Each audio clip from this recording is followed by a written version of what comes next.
Welcome friends, আমাদের আজকের আলোচনা একটি গুরুত্বপূর্ণ স্পোকেন ইংলিশ স্ট্রাকচার। আমি সেখানে যেতে বাধ্য, তুমি এই কাজটা করতে বাধ্য, সে তার স্বপ্ন পূরণ করতে বাধ্য, কোনো কাজ করতে হবে বাধ্য, এটা বোঝাতে আমরা বলবো বাউন্ড টু, এরপরে V1 বা ভার্বের বেস ফর্ম বসবে। এক্ষেত্রে সেন্টেন্স স্ট্রাকচারটি হবে সাবজেক্ট, এরপরে অ্যাম ইজ আর ওয়াজ আর, তারপরে বাউন্ড টু প্লাস V1 এবং শেষে অবজেক্ট অথবা আদার ওয়ার্ডস। এবার এই স্ট্রাকচারটি ব্যবহার করে আমরা বাক্যগুলির ইংরেজি অনুবাদ করব। আমি সেখানে যেতে বাধ্য, I am bound to go there. I am bound to go there. তুমি এই কাজটা করতে বাধ্য, you are bound to do this work. You are bound to do this work.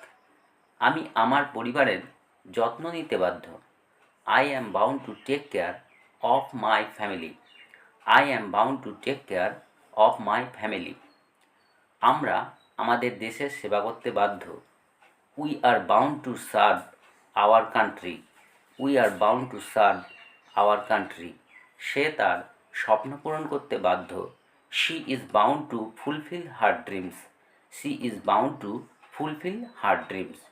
তুমি মোবাইলটা কিনতে বাধ্য। তুমি মোবাইলটা কিনতে বাধ্য, এটার ইংরেজি কী হবে সেটা কমেন্ট বক্সে লিখে জানাও। আর চ্যানেলে নতুন হয়ে থাকলে টুকটাক ইংলিশ চ্যানেলকে সাবস্ক্রাইব করে রাখো। ধন্যবাদ।